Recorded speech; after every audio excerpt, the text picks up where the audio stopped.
Automatic हमारी जो होती है ना पैकेट्स वगैरह और हेलो मैसेज के एक्नॉलेजमेंट्स आती रहती हैं रास्ते में आने वाले राउटर्स में, ठीक है। उसके आगे मजीद दो टाइप्स होती हैं, एक आपके पास आईजीपी और एक ईजीपी, किसी एक गेटवे के इंटरनल प्रोटोकॉल्स, ठीक है, आईजीपी इंटीरियर गेटवे प्रोटोकॉल और एक एक्सटीरियर गेटवे प्रोटोकॉल। उनमें फिर हम लोग अभी इंटीरियर को इनिशियली डिस्कस कर रहे थे। इंटीरियर गेटवे प्रोटोकॉल से हमने पहले राउटिंग इंफॉर्मेशन प्रोटोकॉल्स को डिस्कस किया था।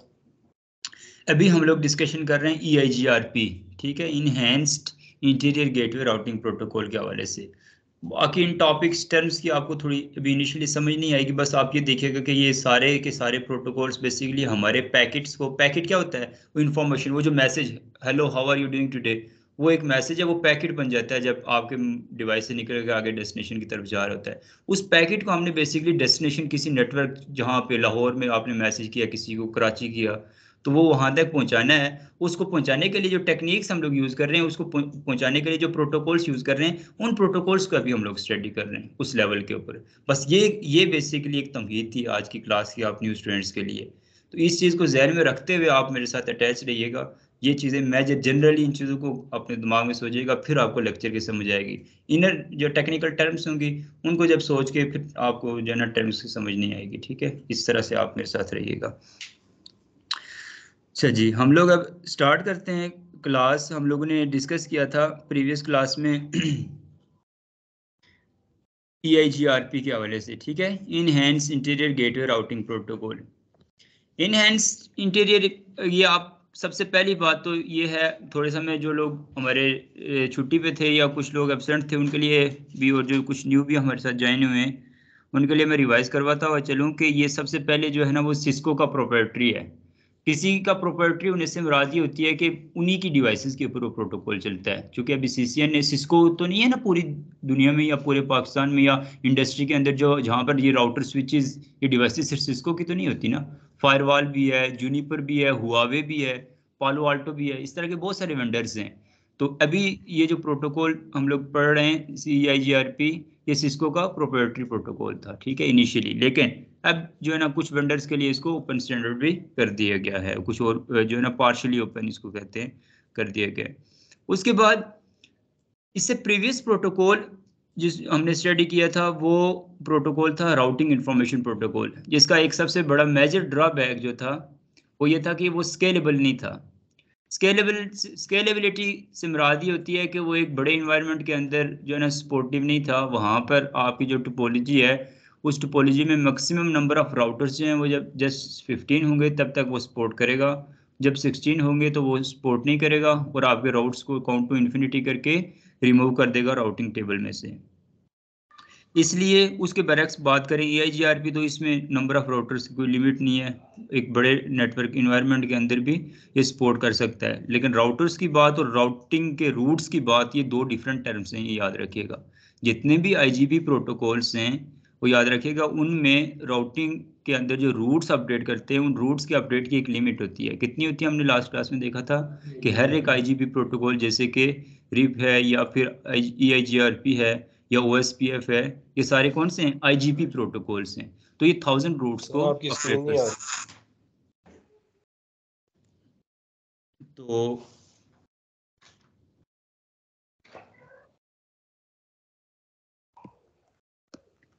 उसके बाद मज़ीद हम लोग बात करें राउटिंग इंफॉर्मेशन प्रोटोकॉल के हवाले से, हम लोगों ने और मज़ीद डिफरेंस और चीज़ें ये देखी थी। वहाँ पर जो हेलो टाइमर था वो 30 सेकंड्स का था, ठीक है। हेलो टाइमर से मुराद क्या है, हेलो टाइमर याद रखिएगा, हेलो डेड टाइमर, और ये चीज़ें वहाँ पर क्रिएट होती हैं जहाँ पर डायनामिक नेबरशिप क्रिएट होती है, याद रखिएगा। जहाँ पर स्टैटिक नेबरशिप होगी वहाँ पर हेलो मैसेज या डेड टाइमर का कोई कॉन्सेप्ट नहीं होगा, ठीक है। दो तरह की नेबरशिप क्रिएट होती है, एक डायनामिक और एक स्टैटिक। डायनेमिक नेबरशिप कब क्रिएट होगी, जब किसी भी राउटर में जब उस राउटिंग के प्रोटोकॉल को हम कॉन्फ़िगर करेंगे तो वो उस स्पेसिफिक अपने जो स्पेसिफिक टर्म्स होंगी, पैरामीटर्स जो होंगे, जिन पैरामीटर्स की बेस के ऊपर नेबरशिप क्रिएट होगी उनको मल्टीकास्ट या ब्रॉडकास्ट करेगा, ठीक है। जैसे कि हमने देखा था EIGRP जो है वो 224.0.0.10, ये एक मल्टीकास्ट IP एड्रेस है जिसके ऊपर अपने इनिशियल जो राउटिंग इंफॉर्मेशन के जो प्रोटोकॉल्स पैरामीटर्स होते हैं उनको मल्टीकास्ट करता है। इस वजह से ताकि एक नेबरशिप क्रिएट हो। नेबरशिप क्रिएट होने का पर्पस ये होता है कि उस जहां जहां पर वो नेबरशिप क्रिएट होगी वहां वहां वो अपने राउट्स को अपडेट करेगा, अपने राउटिंग टेबल की इंफॉर्मेशन को अपडेट करेगा, उन पैरामीटर्स को अपडेट करेगा। ठीक है, तो अब ये EIGRP जो है वो इनहेंस तो हम लोगों ने इसलिए ये इनहेंस का टर्म इसके साथ यूज की गई क्योंकि इसके कुछ फीचर्स को अपडेट किया गया। पहले IGRP होता था सिंपल, अब EIGRP है। इनहेंस का टर्म तो इसलिए इसके साथ लगी।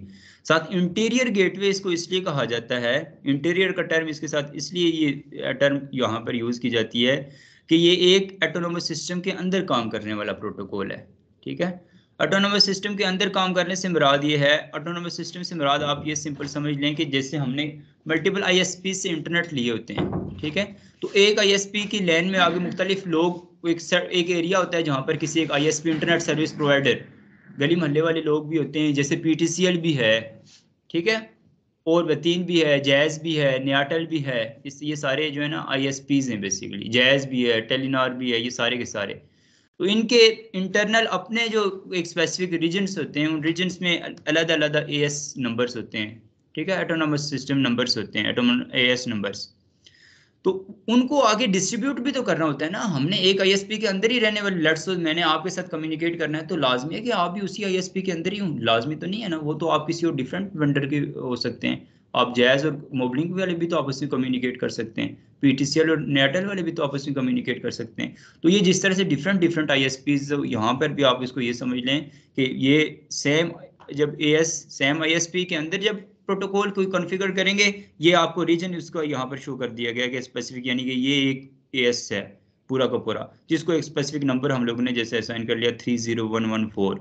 इस तरह से ये एक अलग से AS है। तो अब यहाँ पर और यहाँ पर दोनों की अलग अलग से आपस में कम्युनिकेशन करने के लिए फिर हमें BGP यूज करना पड़ेगा, यानी एक्सटीरियर गेटवे प्रोटोकॉल को यूज करना पड़ेगा। लेकिन अभी चूंकि हम इंटीरियर गेटवे प्रोटोकॉल की बात कर रहे हैं, उस चीज को डिस्कस कर रहे हैं, तो अभी हम लोग IGP यानी कि EIGRP को डिस्कस करेंगे। इस वजह से इसको इंटीरियर कहा जाता है, एक ऑटोनोमस सिस्टम के अंदर काम करता है।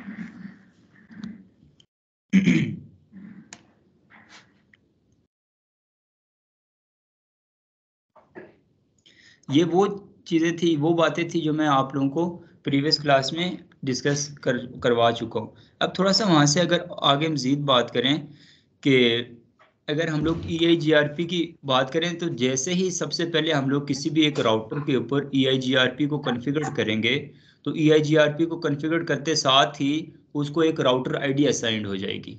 ठीक है, राउटर आईडी बेसिकली उस राउटर की एक यूनिक आइडेंटिटी होती है, जो कि आगे नेटवर्क्स के अंदर जब रूट्स को अपडेट करना हो या फिर नेबरशिप क्रिएट करनी हो, तो दोनों पर्पसेस के लिए मुख्तलिफ पूरे इन्वायरमेंट के अंदर उस एक राउटर की पहचान बन जाती है। उस राउटर के ऊपर टैग लगा हुआ जाता है, उस पैकेट के ऊपर वो उस राउटर आईडी लग के जाती है, साथ अटैच होके जाती है। ठीक है, तो उस पर्पज के लिए राउटर आईडी जो है ना हम लोग बन जाती है, अटैच हो जाती है। ये इवन आइदर हम लोग कॉन्फ़िगर करें या ना करें, राउटर आईडी जैसे ही हम EIGRP में प्रैक्टिकली आपको करके भी दिखाऊंगा लैब के अंदर, कि जैसे ही हम लोग राउटर EIGRP को कॉन्फ़िगर करेंगे तो उसकी राउटर आईडी उसको असाइन हो जाएगी। अब असाइन होगी कैसे, ये क्वेश्चन है।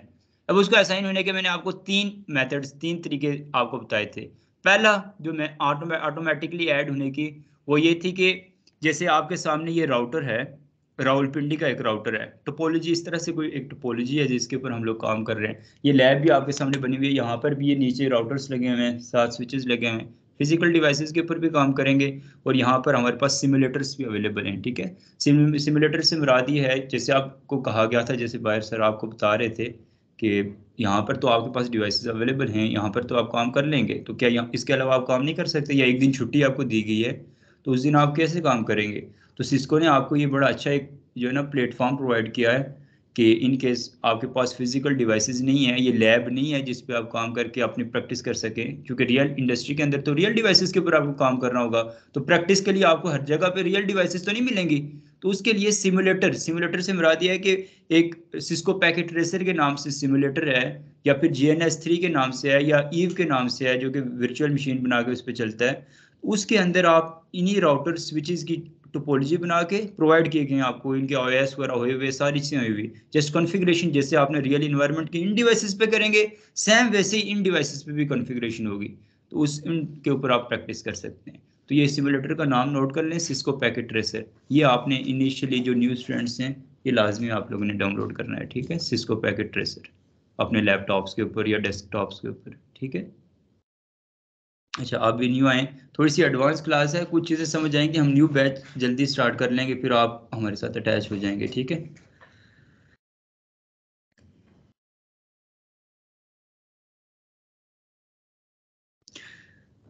जी, तो मैं आपको बता रहा था, जैसे ये टोपोलॉजी है, ये सिस्को पैकेट ट्रेसर की एक टोपोलॉजी का स्क्रीनशॉट लेके हमने यहाँ पर पेस्ट किया हुआ है, जिसके ऊपर हम लोग काम कर भी रहे हैं अभी, ठीक है। तो इसके ये पोर्ट्स, ये जो आगे ये ब्लैक ब्लैक लाइनें लगी हुई, इनके साथ आके कनेक्ट हो रही है ना, ये वायर्स होती हैं बेसिकली। और ये सामने आपके सामने ये जैसे ये डिवाइसेस, इनके वो पोर्ट्स नजर आ रही हैं, जैसे आपके लैपटॉप्स के अंदर भी कोई पोर्ट्स होती हैं, ठीक है। इस तरह से ये जो पोर्ट होती है, इसको ये इथरनेट की पोर्ट्स हैं, ठीक है। ये फास्ट इथरनेट की भी हो सकती है, गीगा बिट इथरनेट की भी हो सकती है, वो लिंक स्पीड बैंडविड्थ के ऊपर डिपेंड करती है। और इनके साथ एक RJ45 कनेक्टर के साथ वायर आके अटैच होती है, इंटरनेट केबल जिसको कहते हैं। जैसे आपके घरों के अंदर वाईफाई सामने लगे हुए हैं, इस तरह के आपके घरों के अंदर भी वाईफाई हैं, उनके साथ भी ये केबल से अटैच हुई हुई हैं। तो यहाँ पर भी इसी तरह से इस राउटर के तीनों इंटरफेसेस के साथ कोई पोर्ट्स अटैच हुई हुई हैं। इन इंटरफेसेस को फिजिकल इंटरफेसेस कहा जाता है। तो मैं अभी राउटर आईडी की बात कर रहा था कि राउटर आईडी जैसे ही हम लोग राउटर को EIGRP और AS नंबर असाइन करेंगे, तो फौरन से सबसे पहला काम जो होगा, उसकी राउटर आईडी इलेक्ट हो जाएगी। तो यहाँ पर इनिशियली जो राउटर आईडी इलेक्ट होगी, उसका वो कैसे इलेक्ट होगी, इन तीनों इंटरफेसेस का आपस में इलेक्शन होगा। इन इलेक्शन में से जिस इंटरफेस की IP सबसे कम होगी, वो राउटर आईडी के तौर पर सिलेक्ट हो जाएगी, ठीक है। अब IP क्या होती है, उस चीज को फिर हम लोग डिटेल में स्टडी करेंगे, ठीक है, जो लोग न्यू है। तो अब इंटरफेस के ऊपर जब हम लोग IP एड्रेस असाइन करते हैं, लेट्स सपोज एक को हमने IP एड्रेस असाइन किया हुआ 10.20.20.1, एक 10.20.20.14 और एक 10.10.10.100। तो इन तीनों में से कौन सी राउटर आईडी होनी चाहिए आप लोगों के नजदीक, छोटी वैल्यू सबसे ज्यादा कौन सी है? पहले बाइट को देखें तो तीनों का सेम है, दूसरे बाइट को देखें तो इन दोनों का 20 है, इसका 10 है। तो ऑब्वियसली ये वाला, ये भी सिर्फ इसकी बेस के ऊपर आपको एग्जांपल के तौर पर समझा रहा हूँ कि यहाँ पर जो है ना, ये वाला 10 जो है, ये वाला इस इंटरफेस का IP जो है, वो इसका राउटर आईडी सिलेक्ट होना चाहिए। तो वो बाकी डिपेंड करता है कि रियल इन्वायरमेंट के अंदर हमारे कौन से इंटरफेस का कौन सा IP है जो हमने उसको असाइन किया हुआ है, ठीक है। ये समझ आ गई आपको बात कि जैसे ही हम लोग EIGRP को कॉन्फ़िगर करेंगे, तो सबसे पहला काम जो होगा वो राउटर आईडी सिलेक्ट होगा। लेकिन अब लाजमी नहीं है, क्योंकि इंटरफेसेस तो चेंज होते रहते हैं। ये ऐसा ना हो कि बाद में हमने कोई और नया इंटरफेस हमने अटैच किया, उसकी IP कम हो, तो ये एक अच्छा वैलिड तरीका नहीं है राउटर आईडी सिलेक्ट करने का। तो उसके बाद हमारे पास एक और ऑप्शन मौजूद होता है नेटवर्किंग के अंदर, ट्रबल शूटिंग पर्पजेज के लिए, ठीक है। जो भी नेटवर्क एडमिनिस्ट्रेटर होता है, वो राउटर के अंदर लूप बैक इंटरफेसेस जरूर अटैच करता है।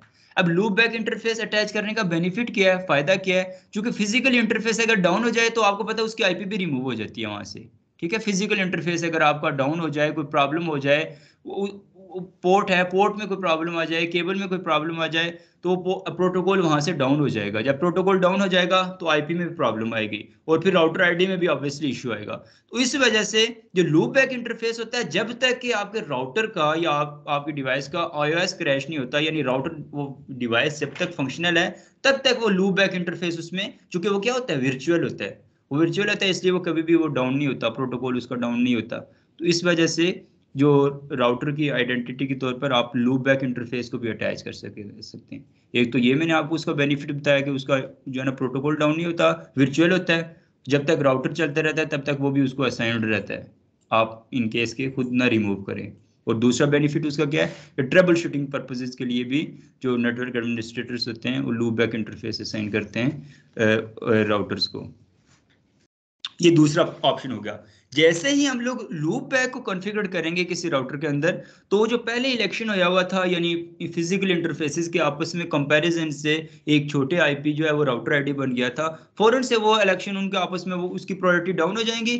तो जो राउटर लूप बैक इंटरफेस है, चाहे उसकी IP बड़ी हो या चाहे छोटी हो, वो लूप बैक इंटरफेस का जो IP, लूप बैक IP जो होगा, वो IP जो है वो इसकी राउटर आईडी बन जाएगा। दूसरा मेथड ये मैंने 3 बताए थे, पहला भी समझ आ गया, दूसरा भी समझ आ गया।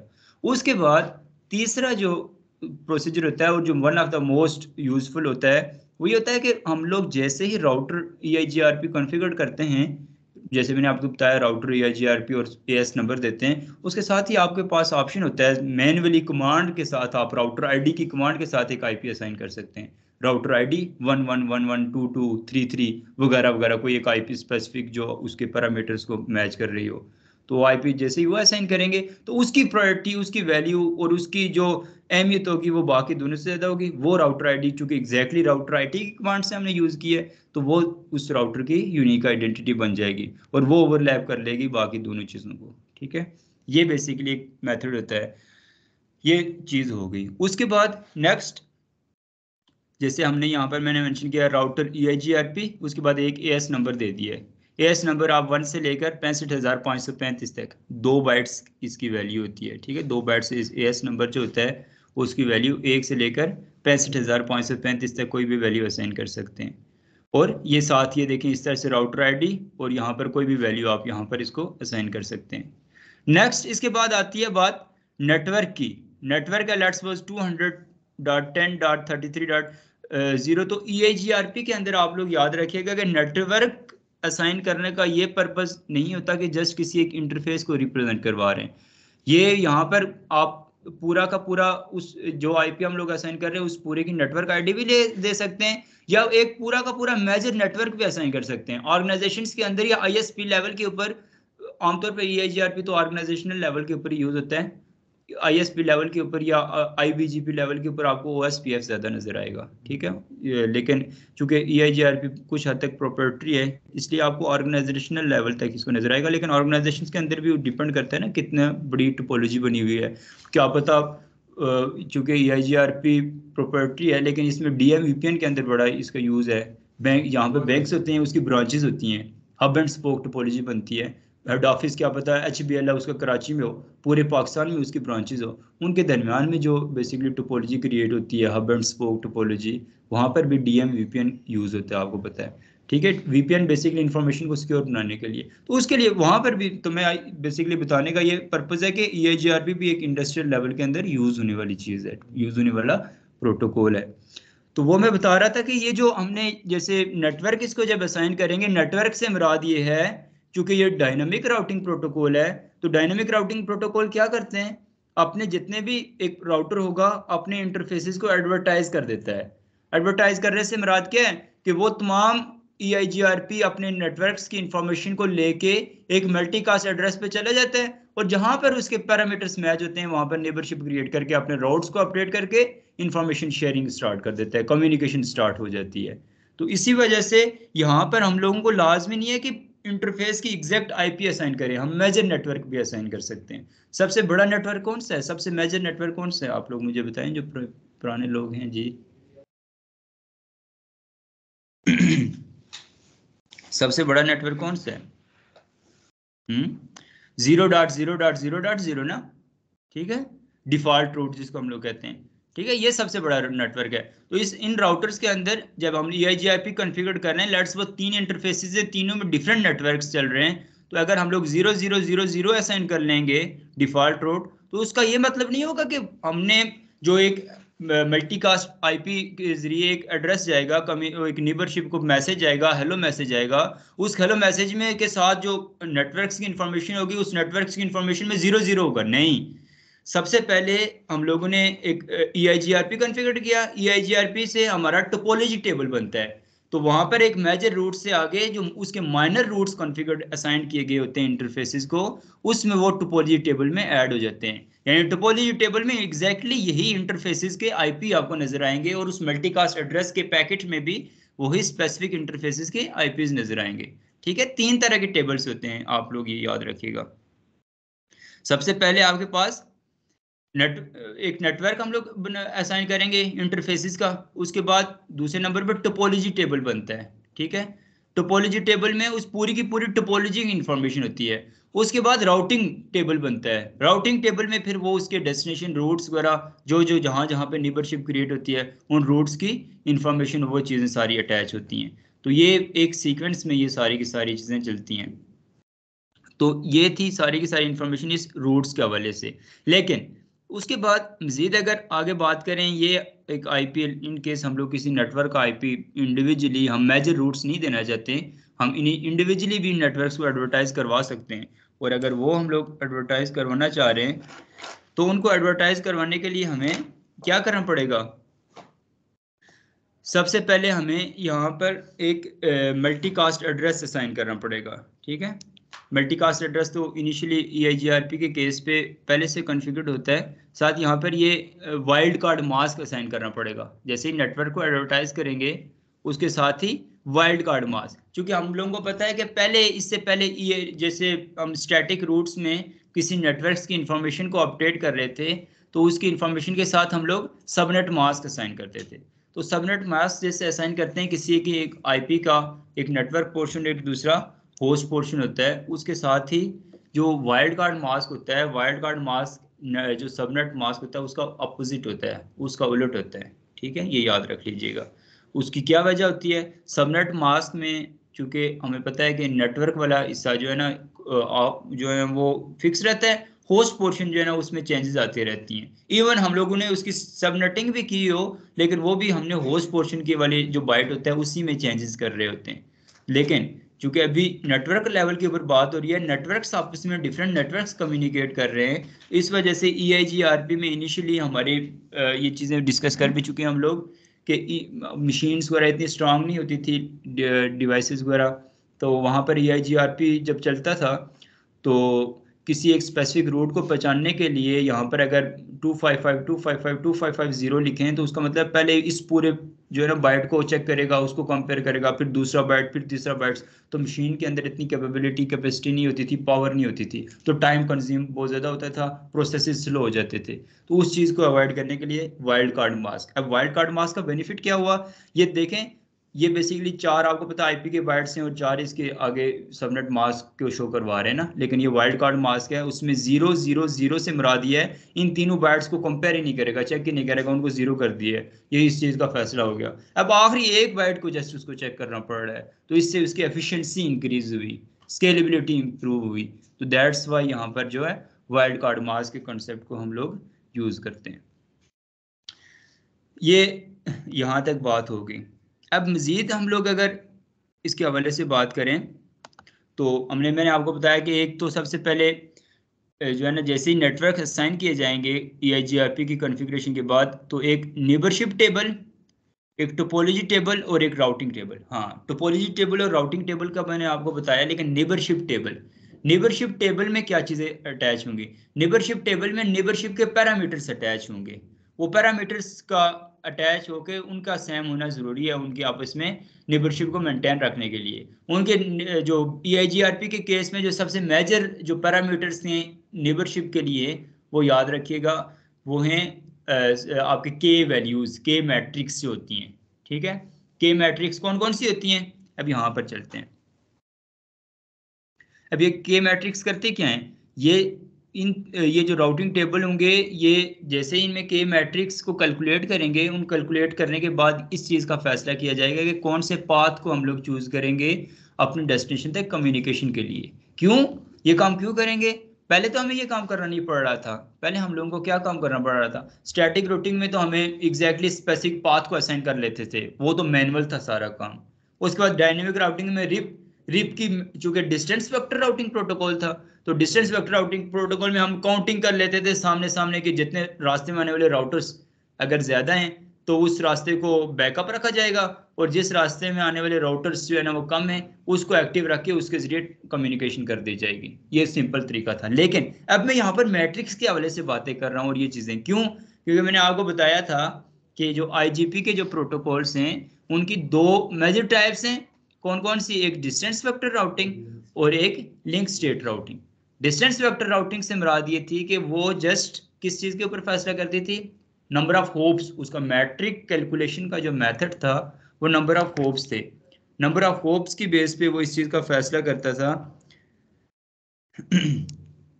कि कौन से पाथ को चूज करना है मैंने सोर्स से डेस्टिनेशन तक कम्युनिकेशन के लिए। और उसके बाद लिंक स्टेट राउटिंग, चूंकि पूरे नेटवर्क का मैप अपने पास स्टोर कर लेती है, और उसमें फिर जो है ना बैंडविड्थ भी साथ और लिंक्स की कॉस्ट को भी चेक किया जाता है सोर्स से डेस्टिनेशन कम्युनिकेशन के लिए। उसके बेस पे फैसला किया जाता है कि कौन से जो है ना रास्ते को प्रेफरेंस देनी है हमने कम्युनिकेशन के लिए। लेकिन जो EIGRP है, EIGRP इन दोनों में लाई नहीं करती। EIGRP की कुछ करेक्टरिस्टिक्स जो है ना वो आ जाती हैं यहाँ पर और कुछ वहाँ, इसलिए उसको हाइब्रिड राउटिंग कहा जाता है और उसका advance distance vector routing protocol कहा जाता है। उसकी वजह यही है कि ये जो मैं के मैट्रिक्स के हवाले से इसका बता रहा हूँ, इन के मैट्रिक्स की बेस को मेजर करके काउंट करके इस चीज के बेस के ऊपर इस चीज का फैसला किया जाएगा कि कौन से पाथ को हमने चूज करना है सोर्स से डेस्टिनेशन कम्युनिकेशन के लिए। तो मैट्रिक्स कैलकुलेशन के हवाले से तो बाद में देखेंगे, उससे पहले तो हम लोगों ने क्या चीज देखनी है कि नेबरशिप कैसे बनेगी।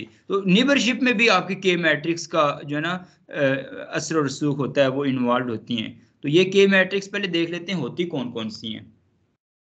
यहां से आप देखें 5 होती हैं के की वैल्यू, ठीक है। ये अब ये भी याद रखेगा कि ये मैट्रिक्स में भी आगे जो है ना एक स्टैंडर्ड मैट्रिक्स होती हैं और एक नेम्ड मैट्रिक्स होती हैं। इसकी दो टाइप्स होती हैं। इतने ज़्यादा आप डिटेल्स में ना जाइएगा, ये चीज़ें मेंशन नहीं है लेकिन वो उनमें डिफरेंस ही है ना, क्योंकि मैं ये चीज़ पहले इसलिए बता रहा हूँ क्योंकि जब मैं इसकी लैब करवा रहा हूँ वायर शार्क के जरिए इसके पैकेट्स को मैं कैप्चर करूंगा तो वहाँ पर आपको के की वैल्यूज़ 5 ही नज़र आएंगी, 6 नज़र आएंगी।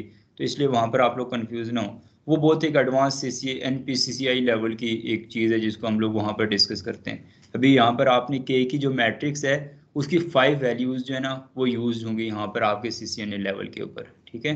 तो वो 5 मैट्रिक्स कौन कौन सी हैं? बैंडविड्थ, लोड, डिले, रिलायबिलिटी और MTU। ये 5 चीजें हैं जो के मैट्रिक्स हैं जिनका जो जिनको चेंज नहीं कर सकते हम लोग। EIGRP की नेबरशिप के पैरामीटर्स में ये चीज आती है। जैसे ही हम लोग इनको चेंज करेंगे तो आपकी जो है ना नेबरशिप डाउन हो जाएगी। तो नेबरशिप डाउन आप जो है ना कभी भी नहीं होनी चाहिए हमारी, जब क्योंकि नेबरशिप का मतलब यह है कि उनके आपस में कम्युनिकेशन ब्लॉक होगी। नेबरशिप डाउन होने से मरा दिया कि पैकेट्स नहीं अपडेट हो रहे, हेलो मैसेजेस नहीं जा रहे, ठीक है। तो यहाँ पर हेलो मैसेजेस का टाइमर कितने सेकंड्स का था? 5 सेकंड्स, ठीक है। और होल्ड टाइम टाइमर 15 सेकंड्स, यानी हर 15 सेकंड्स मैक्सिमम जो है ना वो वेट करेगा टोपोलॉजी टेबल में अपने किसी भी रूट को अपडेट रखने के लिए, ठीक है। तो इनमें अब ये जो 5 मैट्रिक्स हैं इनमें से ये जो K1 और K3 की वैल्यू है ना, बैंडविड्थ और डिले, ये यहाँ पर 1 कंसिडर की जाती है। 1 से मरा दिया कि ये मेजर इनकी कंसिडरेशन होती है EIGRP के केस में, बैंडविड्थ और डिले। उसके अलावा जो वैल्यू 0 होती हैं वो है लोड, रिलायबिलिटी और MTU। ये 3 वैल्यूज जो है ना ये 0 होती हैं। तो K1 और K3 1 होती हैं बाय डिफॉल्ट, और रिलायबिलिटी, लोड और MTU वो बाय डिफॉल्ट क्या होती हैं? 0 होती हैं इनकी वैल्यूज।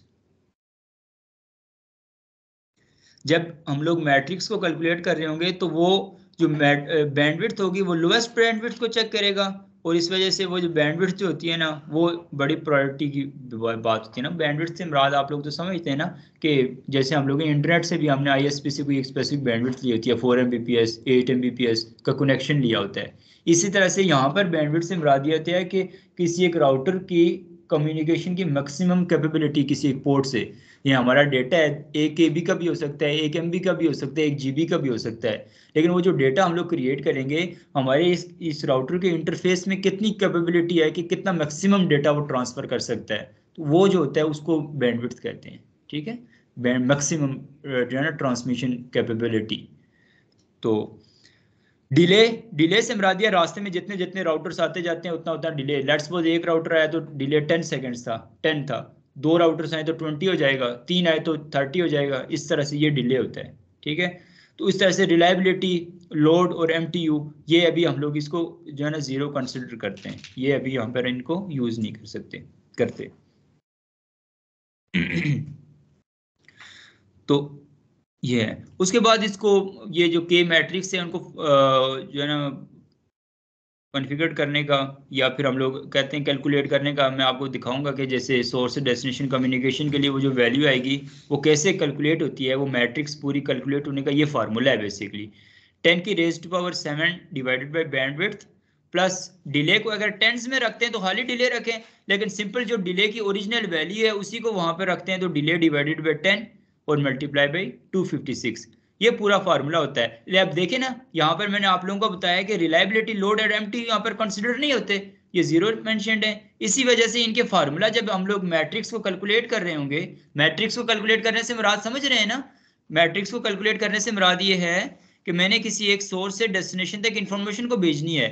ये रावलपिंडी का एक राउटर है, जैसे ये राउटर है, इसकी लैन में आगे एक स्विच लगा हुआ है, इस स्विच से आगे कुछ और स्विचेस भी हो सकते हैं, कुछ डेस्कटॉप्स लगे हुए हैं। इस डेस्कटॉप पे अभी मैं बैठा हूँ, लेट्स सपोज यहाँ से आगे ये एक डेस्टिनेशन है मेरी, कराची है, इस कराची की लैन में एक स्विच लगा हुआ है, उसके आगे यहाँ पर लेट्स सपोज एक स्टूडेंट बैठा हुआ है, इमरान नाम का कोई स्टूडेंट है या कोई भी है, वो अभी बैठ रहा है, कम्युनिकेट कर रहा है मेरे साथ, मैसेजेस कर रहा है। इसको इन्फॉर्मेशन मैं यहाँ से भेजूंगा यहाँ तक, तो यहाँ से जब यहाँ पे पहुंचेगा, अभी तो सिंपल दोनों तरफ दो दो राउटर्स है ना, अब यहाँ से इस चीज का कैसे फैसला करेगा कि ये रास्ता भी है ये रास्ता भी है, कौन से रास्ते को प्रेफर्ड करे। उस रास्ते को प्रेफर्ड करने के लिए ये मैट्रिक्स को कैलकुलेट करेगा, तो उनको हम लोग करने के लिए जो फार्मूला यूज करेंगे, उस फार्मूले में फिर इसके दोनों इंटरफेसेस की बैंडविड्थ और डिले से मुराद यहाँ पर इसके स्पेसिफिक इंटरफेसेस के ऊपर डिले भी मेंशन्ड होगा, उसको यूज करते हुए इस फार्मूले के अंदर हम लोग वैल्यूज पुट करेंगे। फिर हमें पता चल, हमने ये चीजें एक्चुअली हमें नहीं करनी पड़ती, ये तो चूंकि हम बीइंग अ नेटवर्क इंजीनियर हमने इन चीजों को कॉन्फ़िगर करना है फ्यूचर में, तो इसलिए हमें ये पता होना चाहिए कि बैकएंड पे काम कैसे हो रहा है। ये काम हमने कुछ नहीं कर रहा, हमने तो जस्ट 2-3 कमांड्स देनी है तो ये सारा का सारा काम हो जाएगा। लेकिन इंजीनियर वो होता है जिसको बैकएंड पे पता हो कि काम क्या हो रहा है, तो ये काम सारा राउटर ऑटोमेटिकली करेगा। आप लोग ये परेशान ना होइएगा अगर किसी को ये बातें बहुत ज्यादा मुश्किल लग रही हैं कि हमें यहाँ भाई फार्म कहीं भी इंडस्ट्री में बैठे हुए किसी बिन के राउटर की कॉन्फ़िगरेशन कर रहे हैं, साथ कॉपी पेंसिल लेके हमें ये भी करना पड़ेगा। ये सारा काम डायनेमिकली होता है, ये सारी की सारी चीजें ऑटोमेटिकली होती हैं, लेकिन हमें जरूर पता होना चाहिए कि बैक एंड पे ये काम होता कैसे है। उसके लिए इसका जो एल्गोरिदम्स चलते हैं इसके अंदर, उन एल्गोरिदम के अंदर ये फार्मूला चल रहा होता है, तो ये वो फार्मूला है, उसके बारे में उस डिटेल में जाके मैं आपको ये चीज बता रहा हूँ, ठीक है। तो ये पर्पज होता है इस फार्मूले को कैलकुलेट करने का और इस फार्मूले का और इन मैट्रिक्स का। अच्छा, यहाँ तक हमारी जो है ना थोड़ी सी अब मेच्योर डिस्कशन हो गई है EIGRP के हवाले से। अब हम लोग EIGRP के जो है ना थोड़ी सी लैब को परफॉर्म करते हैं।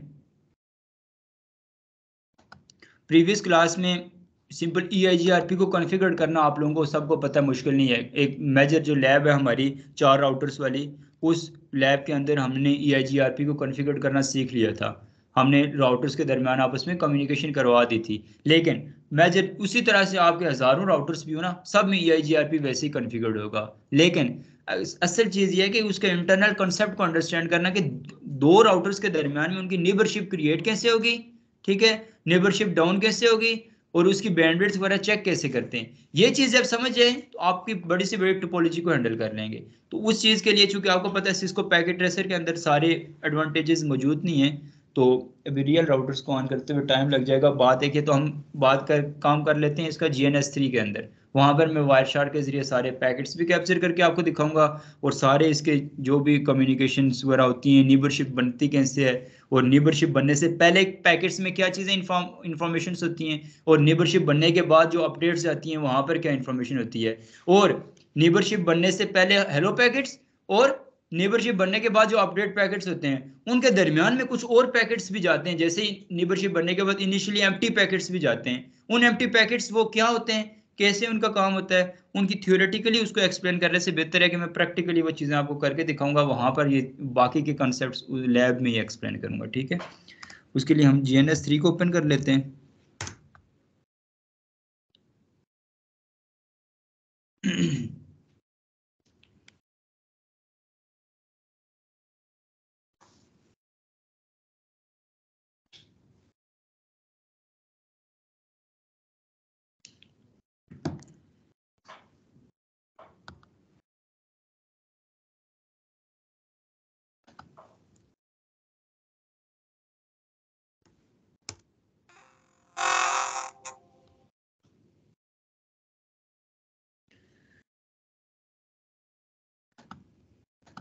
ये राउटर्स हैं, ठीक है, ये जैसे आपके सामने ये राउटर्स पड़े हुए हैं, सेम उसी तरह से इन राउटर्स की कम्युनिकेशन, इनको एक्सेस, यहाँ पर तो एक्सेस भी पुट्टी के जरिए हो गए, लेकिन मैं फिर वो न्यू क्लास स्टार्ट करूंगा तो इन रियल राउटर्स को एक्सेस करना भी आप लोगों को सिखाऊंगा, जो न्यू स्टूडेंट्स हैं। पुरानी चूँकि पता है उन सब लोगों को। अब ये 2 राउटर्स हैं, चाहे 10 राउटर्स हों, चाहे जितने भी राउटर्स हों, सब में मेजर जो कंसेप्ट है ना वो यही यूज़ होगा जो हम यहाँ पर यूज़ करेंगे। इनको ये किसी एक केबल के साथ अटैच कर सकते हैं हम लोग।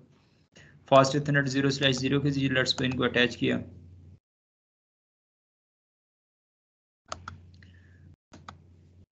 उसके बाद ये देखें अभी डाउन है ये, ठीक है, अभी ऑन ही नहीं है राउटर्स। तो सबसे पहले राउटर्स को हम लोग स्टार्ट कर देंगे। उसके बाद इनकी कॉन्फ़िगरेशन में जाने के लिए राइट क्लिक करके कंसोल पे जाके इनको एक्सेस करेंगे, एक राउटर, और इसी तरह से दूसरे राउटर की भी कंसोल एक्सेस करेंगे। ठीक है, ये होगी। मैं इनका फॉन्ट साइज बढ़ा देता हूँ ताकि आप लोगों को क्लियर नजर आए।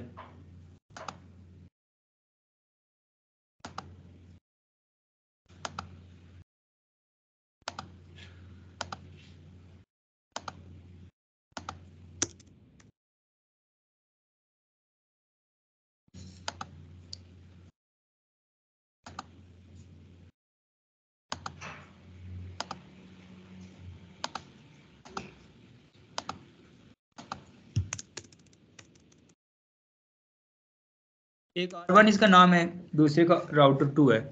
अब सबसे पहले यहाँ पर कॉन्फ़िगरेशन में आएंगे, इनेबल कॉन्फ़िगरेशन में। उससे पहले हम लोग यहाँ पर चेक कर लेते हैं शो आईपी राउट की। अगर बात करें तो ऑब्वियसली यहाँ पर कुछ भी नहीं कॉन्फ़िगर्ड है, ठीक है, इसलिए यहाँ पर ये जस्ट वो कोड्स बता रहे हैं जो कि रिप्रेजेंटेशन हैं स्पेसिफिक प्रोटोकॉल्स की, लेकिन आगे कुछ भी कॉन्फ़िगर्ड नहीं है।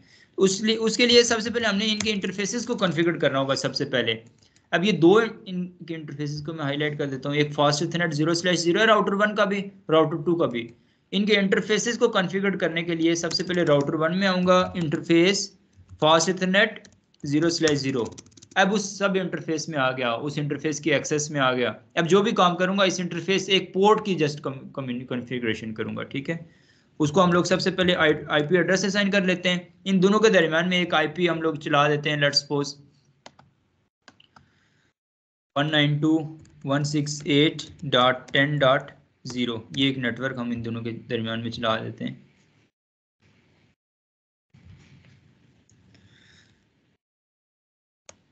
हाँ, तो 192.168.10.1, पहले 0 पूरा नेटवर्क इनके दरमियान में चले, वो नेटवर्क आईडी है।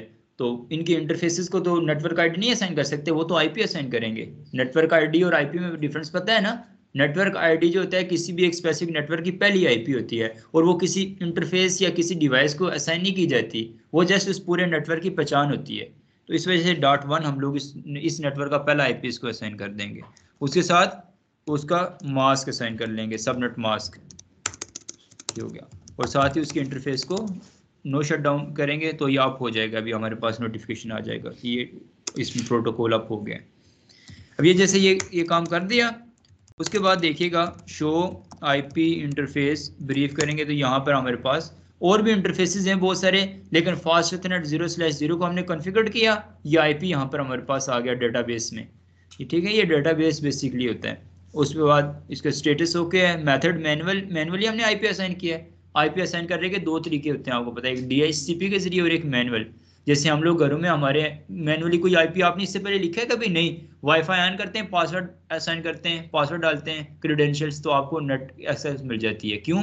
ये जो राउटर होता है इसमें डीएचसीपी कॉन्फ़िगर्ड होता है, डायनेमिकली होस्ट को कॉन्फ़िगर करने वाला प्रोटोकॉल। उसी की वजह से आप जहां पर भी जाते हैं आपको ऑटोमेटिकली आईपी असाइन हो जाता है। तो वो अभी हमने वो तो नहीं किया ना, अभी हमने मैनुअल किया, तो आप ऐसे भी आईपी असाइन कर सकते हैं, ठीक है। इसी तरह से राउटर 2 में आएंगे,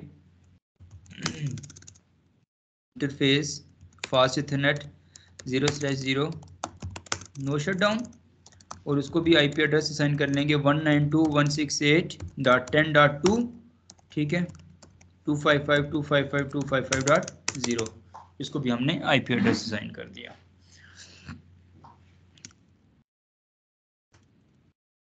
बाद यहाँ तक हमने कोई ऐसा काम नहीं किया EIGRP या कुछ भी। अब हमने इन दोनों राउटर्स की आपस में कम्युनिकेशन करवानी है। उससे पहले मैं इनकी जो ना पैकेट्स कैप्चरिंग ऑन कर देता हूँ, ताकि मुझे पता हो कि कौन से पैकेट्स कैप्चर करूँगा। क्योंकि कोई EIGRP को कॉन्फ़िगर करने के बाद ताकि हमारा कोई पैकेट लॉस ना हो बाद में अगर हम ओपन करें तो।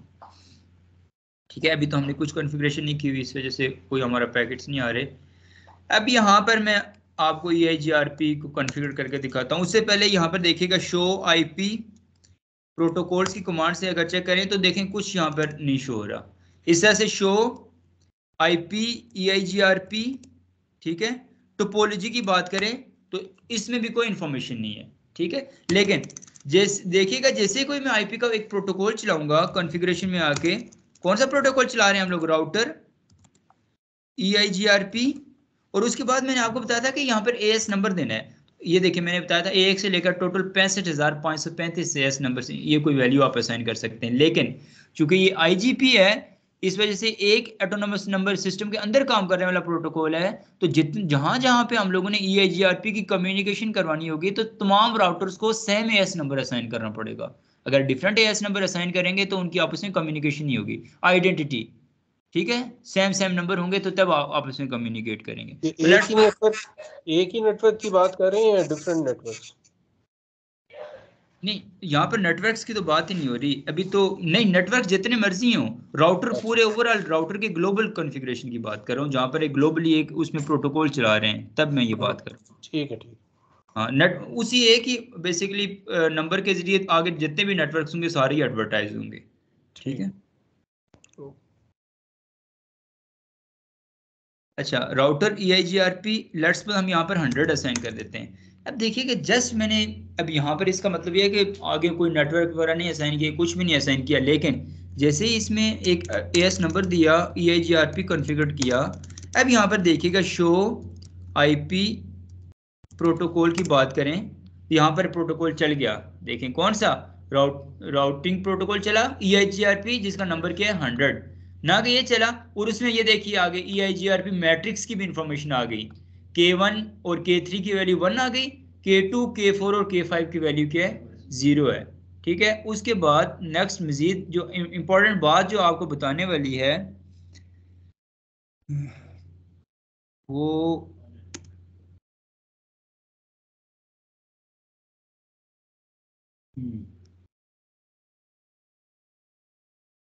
नहीं, वो ठीक है, AD वैल्यू को हम लोग बाद में डिस्कस करेंगे नेक्स्ट क्लास में, वो एक बड़ा टॉपिक है।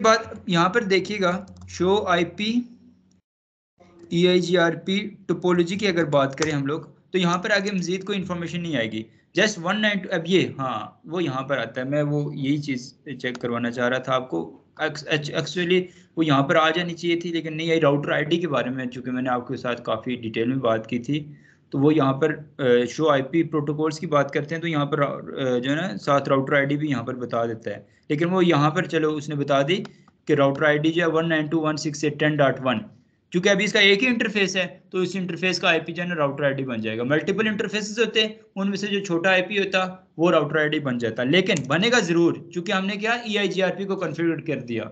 आगे बेशक नेटवर्क से एडवर्टाइज करना ना करना वो बात की बात है, लेकिन राउटर ID जरूर वहां पर असाइन हो जाएगी। ठीक है,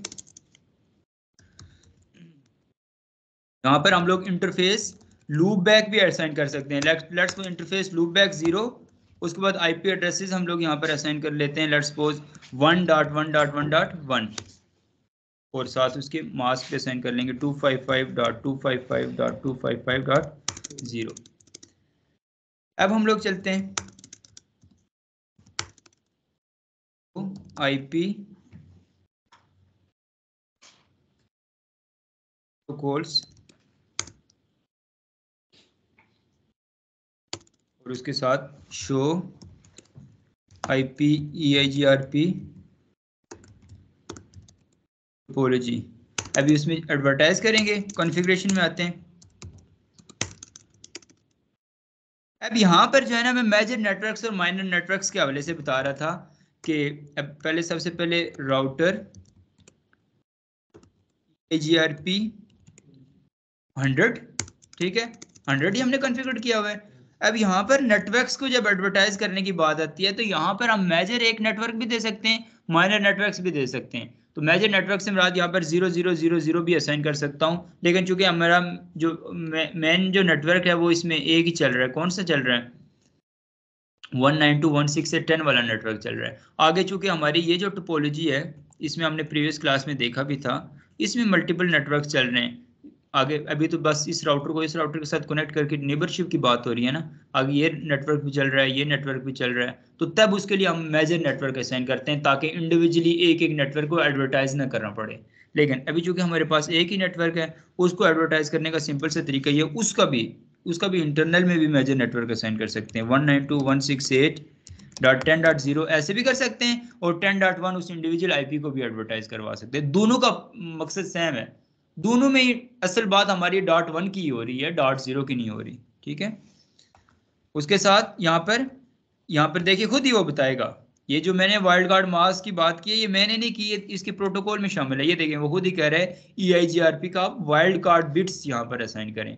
तो वाइल्ड कार्ड बिट्स हम कैसे असाइन करेंगे? 0.0.0.255। क्यों कि ये क्लास सी का आईपी है। क्लास सी में 3 हिस्से जो है ना नेटवर्क में होते हैं, एक हिस्सा होस्ट में होता है, इसलिए वो नेटवर्क वाले तीनों बिट्स को ऑफ कर दिया, होस्ट वाली बाइट को क्या कर दिया? ऑन कर दिया। ये नेटवर्क एडवर्टाइज हो गया। इसी तरह से लूप बैक को भी हम लोग एडवर्टाइज करवाना चाहें तो करवा सकते हैं। क्या हमने असाइन किया था? 1.1.1.1 और साथ ही उसको भी क्लास सी का ही मास्क दिया था, इस तरह भी एडवर्टाइज होगा। अब हम लोग यहाँ पर शो आईपी EIGRP टोपोलॉजी की बात करें तो ये जो इसके अपने मुख्तलिफ नेटवर्क्स हैं, उन नेटवर्क्स की इंफॉर्मेशन की बात कर रहा है। एक मेजर नेटवर्क बता रहा है, मैंने आपको बताया ना 1 चूंकि क्लास ए है तो उसका मेजर नेटवर्क क्या है? 1.0.0.0। उसके बाद 1.1.1.0, ये जो उस स्पेसिफिक क्लास सी में हम लोगों ने इसको कन्वर्ट किया था क्लास ए को, ये उसका भी बता रहा है। उसके बाद 192.168.10.0, ये वो पूरा नेटवर्क है जो कि इसके इंटरफेसिस पे चल रहा है, इसका आगे जो है ना दूसरे राउटर के साथ चल रहा है, ये बात। और ये जो आगे ये वैल्यू असाइन हो रही है ना 128256, ये बेसिकली वो मैट्रिक्स की इसकी वैल्यू है जो हमने कैलकुलेट करनी है। ये हम लोग आगे डिटेल में स्टडी करेंगे, लेकिन अभी हम लोग जिस चीज़ पे हैं उस चीज़ को डिस्कस करते हैं। ये देखिए जी, ये पैकेट्स कैप्चर होना स्टार्ट हो गए और हमें इंफॉर्मेशन मिलना स्टार्ट हो गई कि EIGRP आपने चला दिया है, ठीक है। लेकिन अभी सारे के सारे जो पैकेट्स हैं, उस पैकेट्स का जो सोर्स आईपी है वो 192.168.10.1 है। यानी 10.1 हमने कहाँ पर, हमने कहीं पे 10.1 10.0 पूरा नेटवर्क शो हो रहा है ना, लेकिन इंफॉर्मेशन जो पैकेट्स जो कम्युनिकेशन हो रही है वो 10.1 के जरिए हो रही है। और उस 10.1 में ये इस राउटर की बात हो रही है, इस राउटर के इंटरफेस का आईपी जो है ना वो 10.1 रखा था। और दूसरी बात, कहां पर वो भेज रहा है, डेस्टिनेशन उसके पास क्या है, क्योंकि डायनेमिक राउटिंग में ये होता है ऑटोमेटिक नेबरशिप होती है, जब कहीं पे पैरामीटर्स मैच होंगे उसके बाद कम्युनिकेशन और नेबरशिप होगी ना। लेकिन अभी चूंकि कोई कहीं और हमने EIGRP को कॉन्फ़िगर नहीं किया, हमने ये राउटर 2 जो है यहाँ पर EIGRP को अभी कॉन्फ़िगर नहीं किया, इससे राउटर 1 अभी इस तलाश में है कि मेरे साथ कौन नेबरशिप बनाएगा, इसलिए वो पैकेट्स को मल्टीकास्ट कर रहा है। मल्टीकास्ट से मुराद ये होता है कि एक स्पेसिफिक रूम के अंदर, एक ग्रुप के अंदर, अभी ये हम जो है ना ये देखें स्काइप के अंदर ये मल्टीकास्टिंग हो रही है। एक ग्रुप है, उस ग्रुप में 15 20 50 लोग हमने ऐड किए हुए हैं, उस 50 लोगों को ये कॉल जाएगी और वही लोग यहाँ पर अटैच हो पाएंगे, वही लोग हमारे साथ कम्युनिकेट कर पाएंगे। ये मल्टीकास्टिंग होती है। उसके अलावा यूनिकास्टिंग होती है, 2 लोग फोन के ऊपर आपस में बात कर रहे हो। और फिर ब्रॉडकास्टिंग होती है, आप टेलीविजन सुन रहे होते हैं, हजारों लाखों, कोई एक लिमिट तो नहीं होती ना, तो वो। लेकिन अभी हम लोग जो बात कर रहे हैं वो मल्टीकास्टिंग की कर रहे हैं, और वो मल्टीकास्ट एड्रेस जो है वो 224.00.10 है, हमने बात की थी EIGRP के केस में। ये देखें जी मेंशन भी है, EIGRP के केस में जो मल्टीकास्ट एड्रेस होता है वो 224.00.10 होता है। इसके ऊपर वो एक हेलो मैसेज को मल्टीकास्ट कर रहा है, लेकिन इन हेलो मैसेज में कोई ऐसी सच इंफॉर्मेशन नहीं है, बस ये बता रहा है सोर्स आईपी है, डेस्टिनेशन आईपी है, इंटरनेट प्रोटोकॉल वेरिएंट यानी आईपी का वेरिएंट 4 हम लोग आप सबको पता है कि यूज़ कर रहे हैं, ठीक है। और ये अगर इसकी मज़ीद खोलें तो यहाँ पर आगे देखें सब कुछ एम्प्टी है, कोई इंफॉर्मेशन नहीं है। लेकिन देखिएगा जैसे ही हम लोग दूसरे राउटर में भी EIGRP को कॉन्फ़िगर करेंगे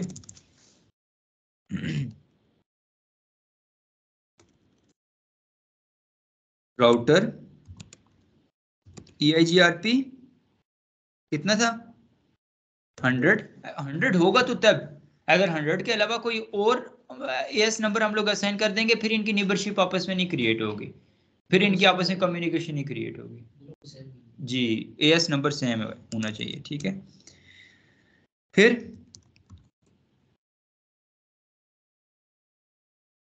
क्या, अच्छा राउटर EIGRP 100, उसके बाद नेटवर्क 192.168.10.2, फिर उसका वाइल्ड कार्ड मास्क 0.0.0.255। जैसे ही एडवर्ट, अब ये देखें, यहीं पे देखें हमें ये मैसेज आ गया, निबरशिप का मैसेज आ गया, और यहाँ पर भी आप लोग देखिएगा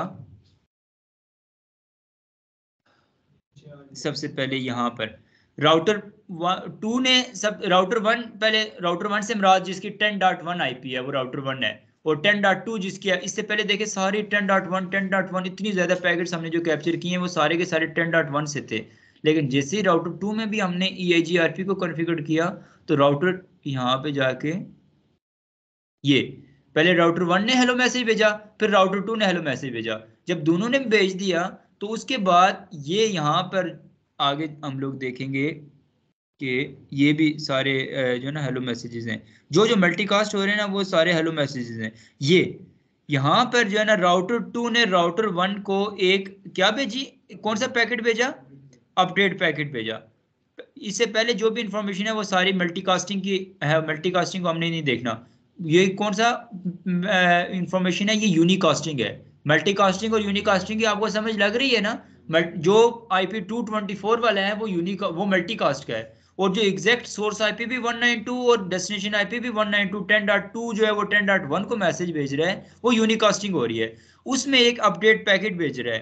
पहला जो अपडेट पैकेट यहाँ से यहाँ पे कौन सा, ये पहला हेलो अपडेट पैकेट है, उस अपडेट पैकेट में एम्प्टी पैकेट होगा, उसमें कोई इतनी ज्यादा इंफॉर्मेशन नहीं होगी, जस्ट सीक्वेंस नंबर साथ अटैच होता है। अब देखिए नीचे कोई नेटवर्क्स की इंफॉर्मेशन नहीं है इसके साथ अटैच। सबसे पहले एम्प्टी हेलो पैकेट्स आए, उसमें नेबरशिप्स के लिए मल्टीकास्टिंग हुई। फिर यूनिकास्टिंग में जो पहला अपडेट पैकेज होगा जस्ट वो रीचेबिलिटी को मेंटेन रखने के लिए एक एम्प्टी अपडेट पैकेट भेजा जाएगा। उसके बाद राउटर 2 ने राउटर 1 को भेजा, ऐसे ही राउटर 1 ने राउटर 2 को जो पहला एक एम्प्टी अपडेट मैसेज भेजा, ये उसमें भी कोई इतनी डिटेल्ड इंफॉर्मेशन नहीं है, ठीक है, इसमें भी नेटवर्क्स की कोई इंफॉर्मेशन नहीं है। लेकिन जैसे ही उसके बाद वाला अपडेट पैकेट आएगा, यहाँ से ये वाली अपडेट्स और उसके एक्नॉलेजमेंट्स आना स्टार्ट हुए मल्टीकास्टिंग के ऊपर, इनके अंदर सारी की सारी इंफॉर्मेशन होगी, ठीक है, रूट्स राउटिंग टेबल्स की अपडेट्स, उनकी टोपोलॉजी की इंफॉर्मेशन, ठीक है,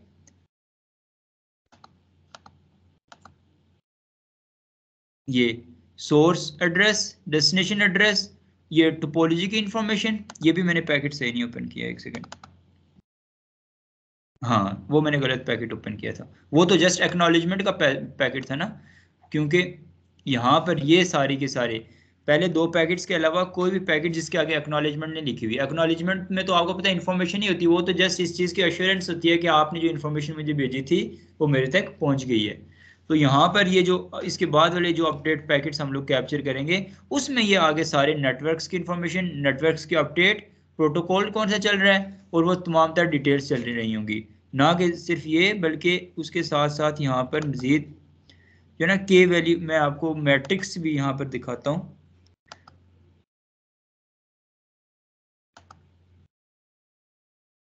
जी MTU की बात, रिलायबिलिटी, लोड, ठीक है, ये भी, और एग्जैक्टली ये के की फॉर्म में भी ये मैट्रिक्स होती है। मैं एक और पैकेट कैप्चर, इनमें से कोई और पैकेट ओपन करता हूँ।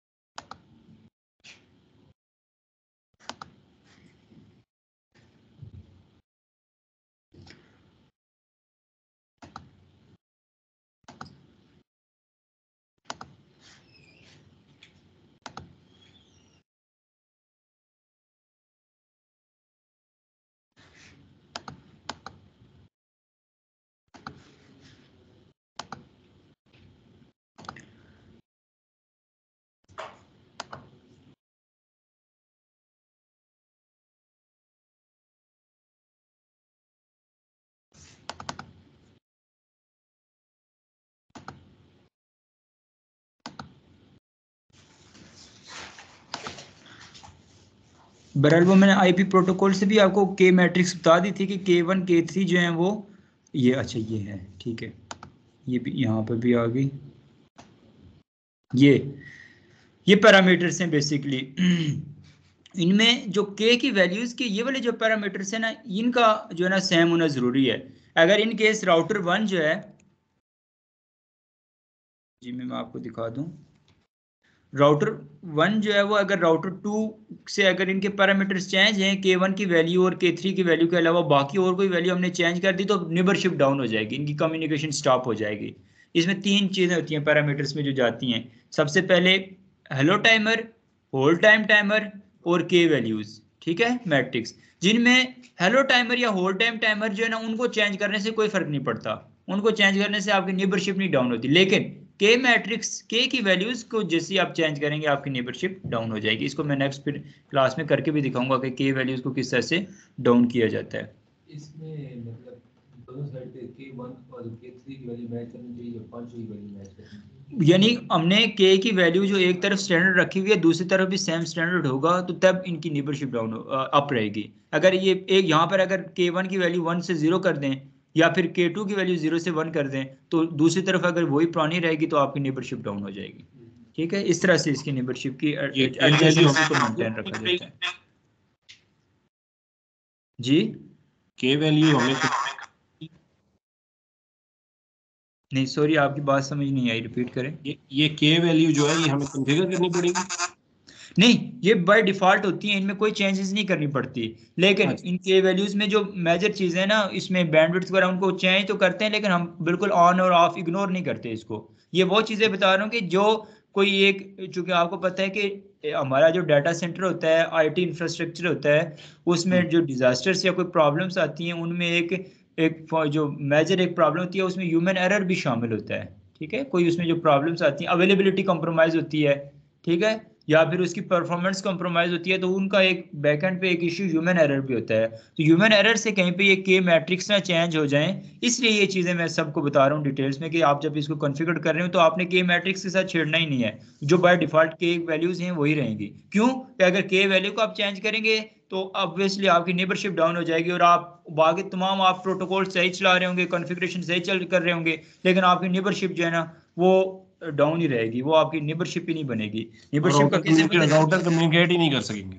ऑब्वियसली नेबरशिप से मुराद यही है कि राउटर्स कम्युनिकेट नहीं कर सकेंगे। शो आईपी EIGRP नेबरशिप, अगर हम लोग यहाँ पर देखें नेबर्स, तो ये यहाँ पर हमें देखें प्रॉपर पता चल रहा है कि ये नेबरशिप क्रिएट हुई हुई है 192.168.10.2 के साथ नेबरशिप क्रिएट हुई हुई है। ठीक है, जिसमें होल्ड टाइम टाइमर, ये देखिएगा, ये होल्ड टाइम टाइमर देखिए, मैं बार बार ये कमांड देता हूँ आपको, आप देखेंगे 10 से 15 सेकंड्स के दरमियान में रहेगा। अभी ये 12 सेकंड्स है, ये 14 सेकंड्स है, फिर ये 13 सेकंड्स, फिर 11 के बाद फिर 14, यानी 10 से 15 तक ये सर्कुलेट करता रहता है। क्यों? क्योंकि हमने कहा था कि EIGRP के केस में हेलो मैसेज का जो टाइमर है वो एवरी 5 सेकंड्स है, तो हर 5 सेकंड्स के बाद हेलो मैसेज आता है, तो इसलिए hold time timer maximum 15 seconds है। 15 सेकंड्स के बाद वो अपने राउटिंग टेबल से उस एंट्री को रिमूव नहीं करता फौरन। उसमें भी फिर मैं आपको आगे मजीद डिटेल में बताऊंगा कि अगर 15 सेकंड्स में ये अगर आपको हेलो मैसेज की अपडेट नहीं आती तो फिर उसके रिजल्ट में क्या करता है राउटर।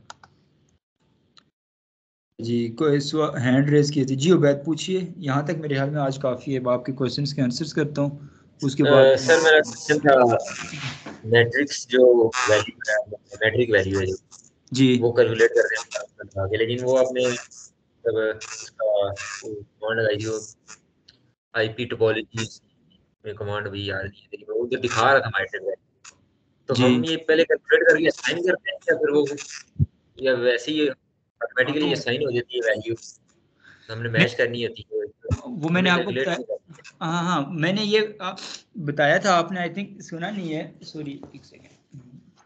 मैंने आपको बताया था कि एल्गोरिथम बैक एंड पे चल रहा होता है और ये खुद ब खुद कैलकुलेट करता है, हमें नहीं करनी पड़ती ये कैलकुलेट।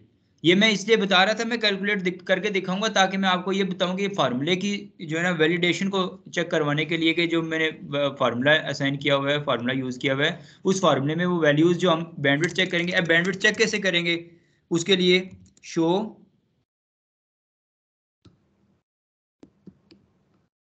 इंटरफेसिस, यहाँ पर अगर इंटरफेसिस की बात करें, यहाँ पर देखें ये बैंडविड्थ ये शो हो रही है, वो के वैल्यूज के मैट्रिक्स MTU जो कि हमने अभी यहाँ पर डिस्कस नहीं करनी, हमारे फार्मूले में नहीं है, लेकिन बैंडविड्थ ये डिले ये शो हो रहा है, ठीक है। इस तरह से बाकी भी वैल्यूज जो है ना सारी, लोड है, रिलायबिलिटी है, तमाम तर चीज़ें हैं। तो यहाँ पर इनको देखते हुए हम लोग जब फार्मूले में ये वैल्यूज पुट करेंगे तो हमें पता चलेगा कि वहाँ पर जो उन्होंने मैट्रिक्स कैलकुलेट की थी वो तो एल्गोरिथम ने ऑटोमेटिकली कैलकुलेट किए हैं, हम मैन्युअली भी कैलकुलेट करेंगे तो सेम वैल्यूज आएंगी। इस वजह से वो मैं इस हवाले से डिस्कस कर रहा था। लेकिन ये बहरहाल हमें कोई जब प्रोडक्शन इन्वायरमेंट के अंदर काम कर रहे होंगे तो हमें ये काम करने की ज़रूरत नहीं पड़ेगी, ठीक है।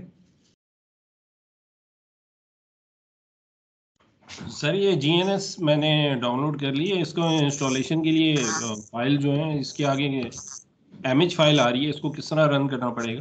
इसमें ये यही बेनिफिट है इसका, जैसे आप फिजिकली कोई राउटर होता है उसमें पहले आपको iOS करना पड़ता है, ऐसे ही ये जो आपने GNS3 जैसे जब डाउनलोड किया, डाउनलोड करने के बाद आपको बाकायदा प्रॉपर इसमें जो है ना इन राउटर्स के iOS आपको जी वो ये जो आपकी वाली स्क्रीन है ये कैसे आएगी? मैंने 3660 का GNS डाउनलोड कर लिया।